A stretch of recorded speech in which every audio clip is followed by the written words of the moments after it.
amigos, amigas. Terminei a leitura desse livro sensacional. Quem me acompanha já há algum tempo já sabe que desde pequeno eu sempre tive contato com esses personagens famosos por meio dos filmes, tipo o Conde Drácula, o Frankenstein, o Homem Invisível, o Monstro do Médico e o Monstro.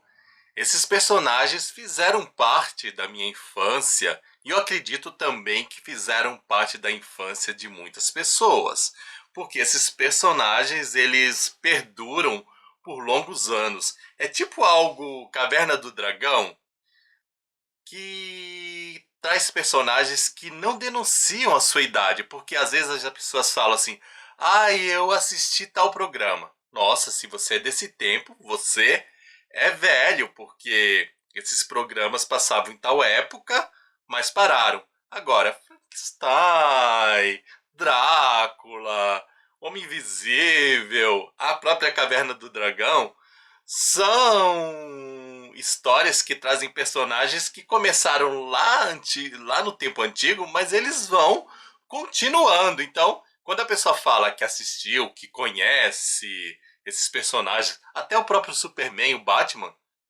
você não sabe, é velho, não é? Porque eles estão aí, estão sendo sempre renovados. Mas eu diria que eu sou uma pessoa um pouquinho da antiga, né? Já estou denunciando a minha idade. Eu conheci esses personagens na década de 80. Minha infância foi a década de 80, adolescência a década de 90, e lá eu fui tomando conhecimento dessas figuras importantes. E com isso criei uma certa paixão. E tem um detalhe: na época da década de 80, 90, era um costume passar filmes bem mais antigos. Hoje o pessoal ele tem uma certa resistência a esses filmes antigos. Reprisam os filmes antigos, reprisam, mas são filmes mais recentes, tipo, estamos em 2024, aí a gente fala que um filme é de 2018, o pessoal acha, nossa, que antigo, já tá velho, etc. As pessoas já têm esse tipo de comentário.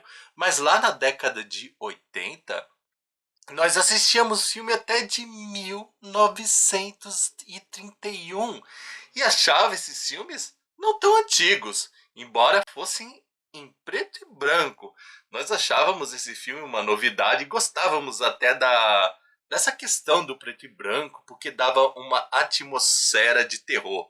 E o meu contato, meu primeiro contato com o Frankenstein foi com um filme de 1931. Um filme até que eu tenho DVD e é um filme assim que eu assisti várias vezes e ainda continuo assistindo. E justamente por ter uma certa familiaridade com esse filme, eu me julgava um autêntico conhecedor do Frankenstein. Eu não imaginava que o livro fosse bem diferente. Eu acho que a única semelhança do filme com o livro, semelhança real mesmo, é que um homem deu vida a um monstro. Mas esse monstro, essa palavra monstro que está presente tanto no filme como no livro, ela pode ser um pouquinho questionada. E é claro que, além de estar assistindo ao filme, eu li alguns materiais aí, assisti resenhas, etc. Mas não sei porquê, me parece que o filme de 1931 ele foi tão poderoso que as pessoas elas não conseguiram desencilhar os seus conceitos a respeito do Frankenstein, obtidos por meio dessa obra cinematográfica, e elas meio que utilizaram essa imagem como uma espécie de lente. Então, ao lerem o livro, é meio que tipo, imagine só, eu estou olhando um ambiente colorido, aí eu pego e uso um óculos cor-de-rosa. Então esse cor-de-rosa vai modificar as cores que eu estou vendo nesse ambiente. A lente ela modifica. Então eu acredito que tudo aqueles conceitos que foram aprendidos por meio desses filmes e aí agora eu tô falando de filmes porque depois surgiram novos filmes aí baseados como referência no 1931, fizeram com que a gente analisasse o livro de uma maneira totalmente diferente. Inclusive, eu conheço pessoas que leram o livro e assim, terminei o livro, fiz só um pequeno comentário, as pessoas já, não, mas não é assim, o Frankenstein não é desse jeito. Elas pegam o livro e eu voltei, sabe? Porque eu tava lendo o livro e falava, não, mas isso aqui, essa minha conclusão é do livro? Ou essa minha conclusão é do filme? Será que eu não estou misturando? Então foi um livro que eu li rápido, mas não tão rápido porque eu ficava voltando em algumas cenas. Não, o livro não fala isso. Isso aqui é do filme. O filme elaborou assim, o filme construiu de tal maneira. E eu diria assim, que o maior legado dos filmes, se é assim que poderíamos dizer, é a imagem do Frankenstein. A autora, a Mary Shelley, ela descreve o Frankenstein como uma figura grotesca, feia, etc. Mas ela não dá tantos detalhes como nós vemos nos filmes. O filme, especialmente esse de 1931, nós temos como o ator, a criatura, o Boris Karloff. O Boris Karloff, ele era um homem alto, considerado alto para a época dele, 1,80. Hoje 1,80 nem é tão alto assim, mas ele era um homem grande, 1,80 m. E eles fizeram uma aparência grotesca, colocaram eletrodos aqui, então nós temos essa figura, ele se movimenta lentamente, ele não fala, e nisso criou uma imagem que perdura. Então quando você fala do Frankenstein, você pode observar que todas as figuras, todas as imagens, todos os desenhos têm semelhança com esse Frankenstein do Boris Karloff. Inclusive eu vou pegar uma figura aqui atrás, que é o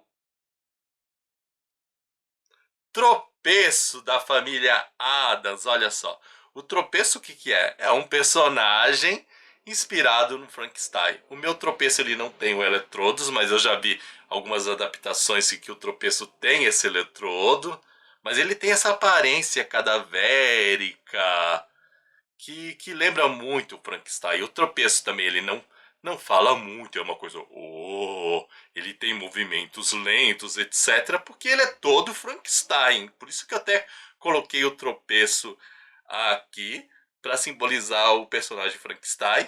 E aqui eu coloquei o doutor de Volta para o Futuro para lembrar o médico que criou o Victor Frankenstein. Aliás, eu já estou até adiantando o nome, etc.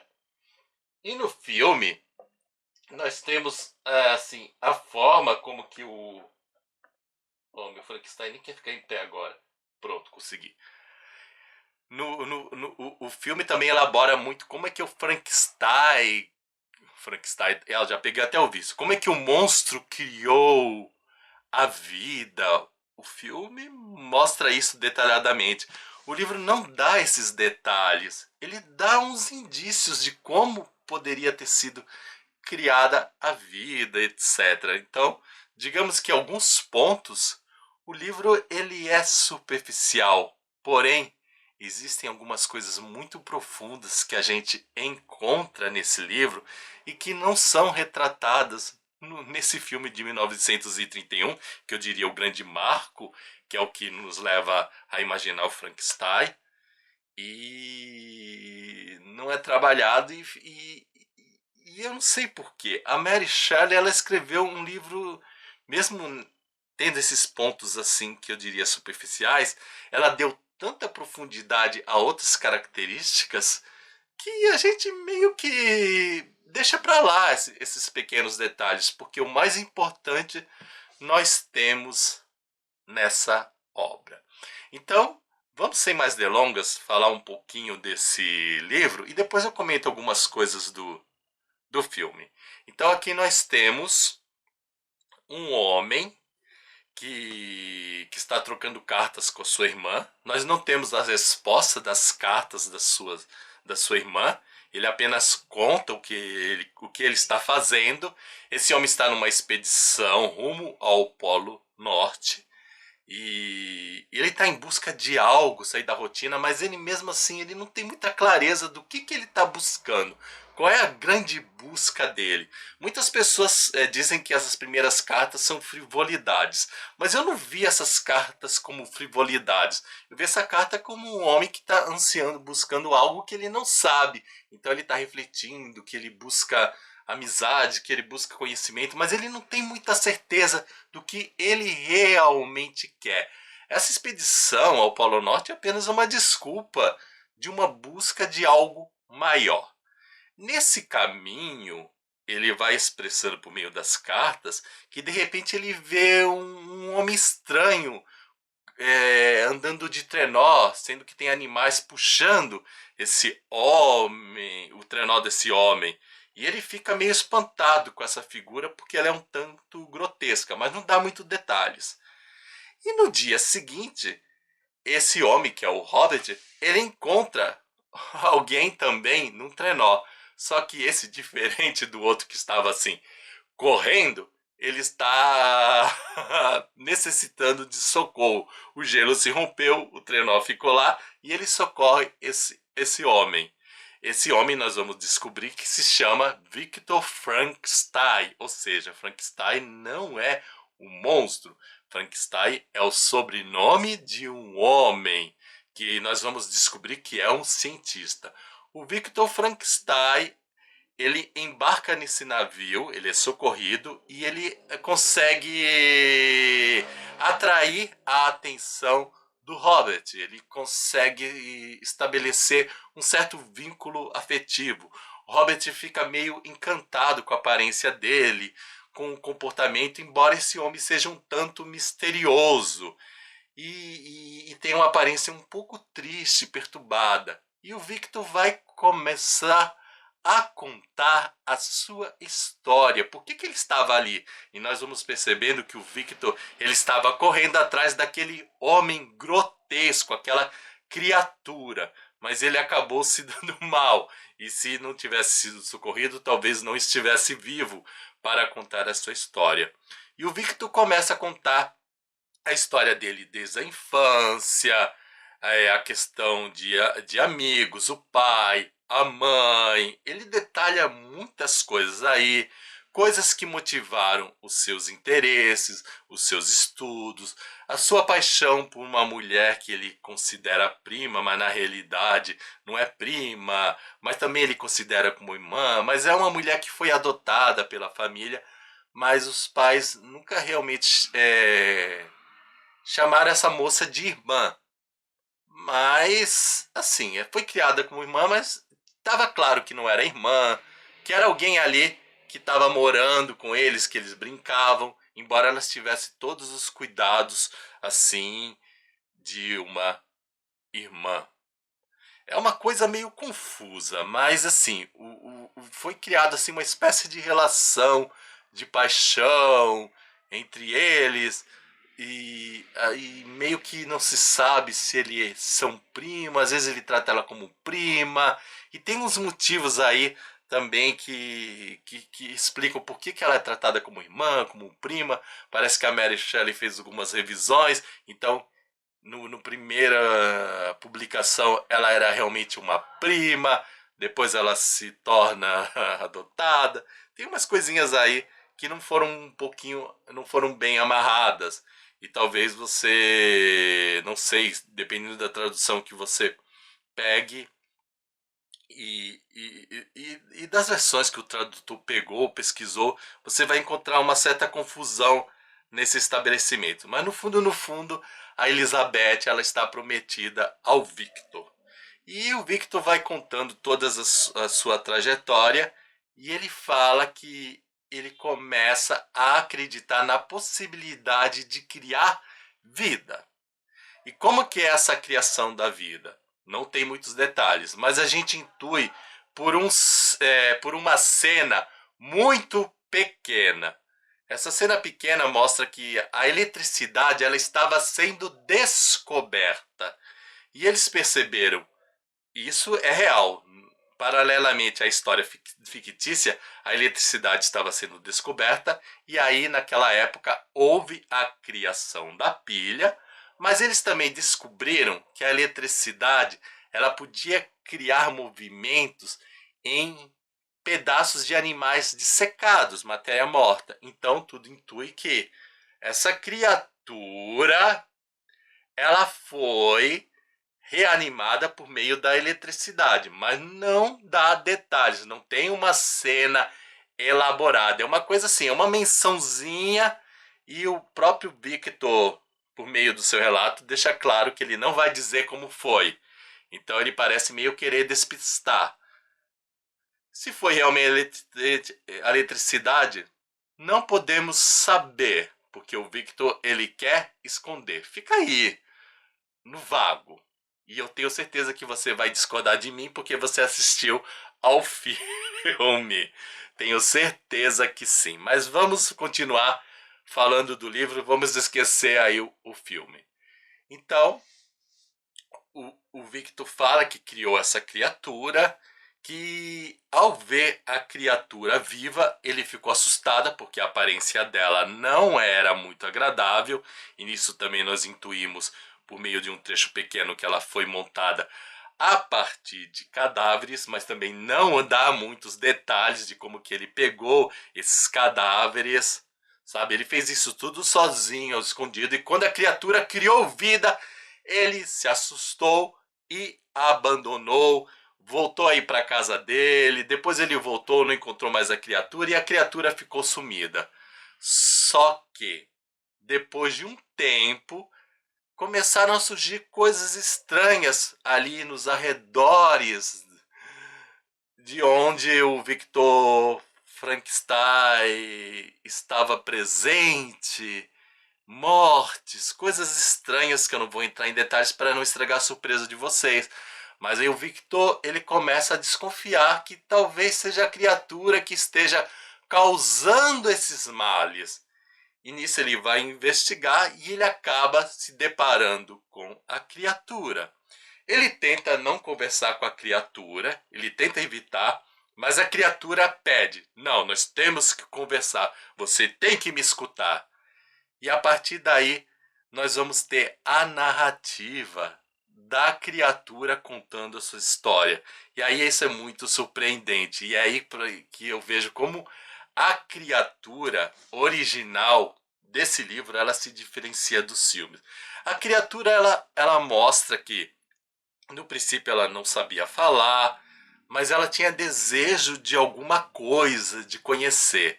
E ela começou vagando pela terra em busca de algo que eu não sei bem o que, até que ela se depara com uma casa simples, e nessa casa simples há um homem, um senhor que é cego, e seus dois filhos, um rapaz e uma moça.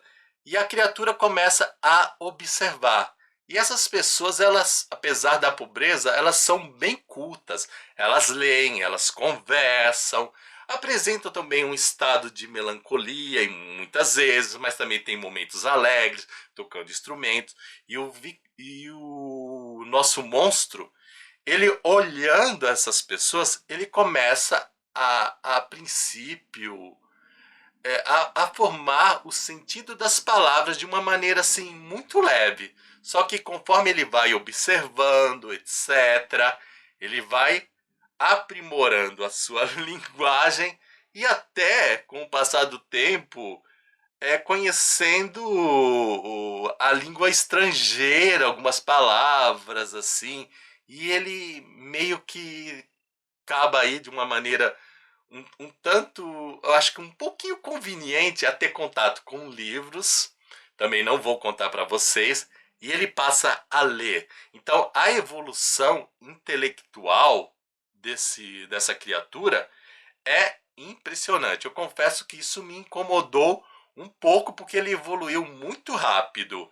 E meio que eu fechei os olhos para isso quando o negócio estava me incomodando e entrei na fantasia da autora. Mas a história dele, dessa evolução, a percepção dele do mundo, das coisas, o desejo dele de ser amado, mas a consciência dele: não vou ser amado porque eu sou feio, as pessoas têm medo de mim é muito agradável.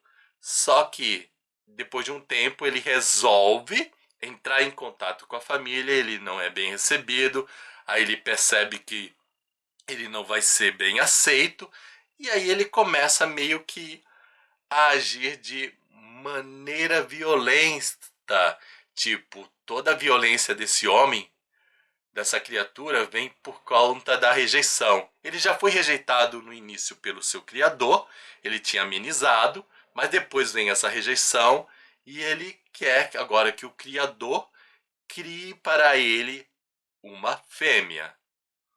O Victor não quer criar essa fêmea, mas depois ele é convencido a criar essa fêmea. Então ele sai num projeto aí, ele vai para um lugar isolado, cria essa mulher para ele que não teria também aparência bela, até porque ela deveria ser feia como ele, para ela encontrar assim uma identificação com esse monstro, e aí eles iam para lugares distantes viver a vida dele, e a criatura prometeu que não mataria mais ninguém, que deixaria o Victor em paz, mas se o Victor não atendesse, aí sim, ele ia matar, ele ia correr atrás, ele ia assim, fazer da vida do Victor um inferno.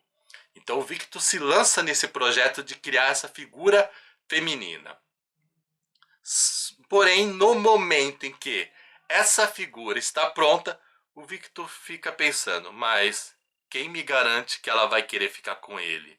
Ela pode não querer, porque é a promessa é do monstro, mas nós temos a promessa dela? Não temos. Ela pode, de repente, se apaixonar por um homem humano e achar o monstro muito feio e querer um homem com aparência mais bonita. Ou eles podem ter filhos e se tornar um inferno. Não tem nenhuma garantia. Então, o Victor destrói essa mulher. Ele destrói a futura noiva aí do Frankenstein.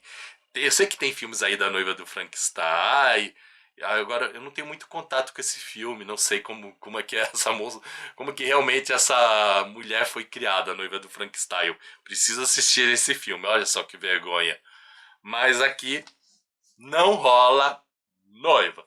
O monstro vê a destruição e aí fica super nervoso e faz grandes ameaças ao Victor. E aí eu não vou contar mais nada da história, porque eu não quero dar o fim, não quero estragar a surpresa de vocês. Vocês terão que ler e vocês sabem, a minha resenha é sem spoiler. Mas o que é legal nesse livro é perceber que a Mary Shelley, uma mulher da época, ela estava bem antenada nas descobertas científicas, na questão da literatura. Então ela faz um livro muito rico em referências científicas da época, em referências também à literatura do momento. Ela cria uma narrativa feita por três homens. Ela mostra a busca desses homens aí e ela demonstra que ela conhece muito bem a alma masculina, porque dá a impressão realmente que são homens falando. Em nenhum momento você percebe que é uma mulher que está narrando a história, porque por detrás desses homens existe uma alma feminina, Mary Shelley, mas você fica convencido. Então tem impressão, dá até a impressão que não foi ela que escreveu, que foi um homem que escreveu e colocou o nome dela, de tão perfeito que é a narrativa dela. E isso não é desmérito, até porque a gente sabe que a mulher não tinha acesso às informações. E a Mary, então, ela foi assim uma mulher que lutou contra o seu tempo, contra os preconceitos. Ela estudou, esteve em contato com esses homens. A única coisa assim que eu acho que ela poderia ter sido um pouquinho audaciosa é que eu sei que ela era uma mulher fora do seu tempo, mas não era comum as mulheres terem esse conhecimento. A Mary Shelley era a mulher que tinha conhecimento. Ela poderia ter feito uma personagem feminina com esse conhecimento e criando a criatura. Eu acho que seria tão bacana se ela tivesse feito isso, mas eu acho que ela foi pelo convencional, pelo que era da época. O homem que detinha o conhecimento, então ela respeitou. Ela não se colocou no lugar dela como exceção e não criou uma personagem inspirada nela mesma. Ela poderia ter criado essa personagem inspirada nela mesma e ter feito aí um negócio. Não sei se teria aceitação do público, mas seria bacana, viu, ter essa figura feminina. Mas aí o livro é profundo, é diferente do filme. O filme detalha muito a criação, então quem assistiu ao filme de 1931 e outros mostra o doutor Victor Frankenstein, e que no filme nem se chama Victor, eu não sei porque trocaram. No filme se chama Henry Frankenstein, pelo menos esse de 1931. O Henry Frankenstein tem um amigo Victor, sendo que no livro é o inverso. O doutor, assim, o cientista, ele chama-se Victor e ele tem um amigo Henry. Eles trocaram, inverteram. Por que fizeram isso no filme? Não sei o motivo. O Henry Frankenstein tem um assistente que não aparece, que não existe aqui. Um assistente que lembra muito o assistente do Drácula e do Bram Stoker. Talvez o Bram Stoker tenha se... Não, o Bram Stoker não tenha, não se inspirou.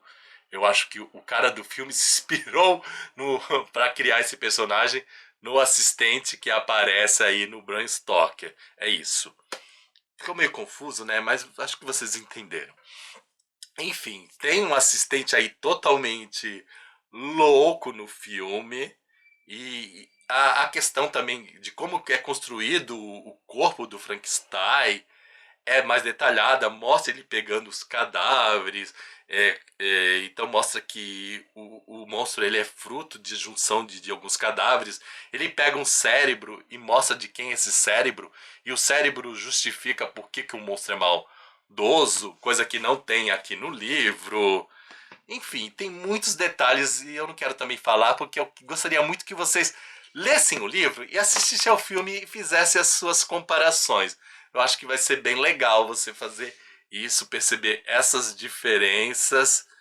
E sim, o que eu gosto mais no filme? A aparência do Frankenstein.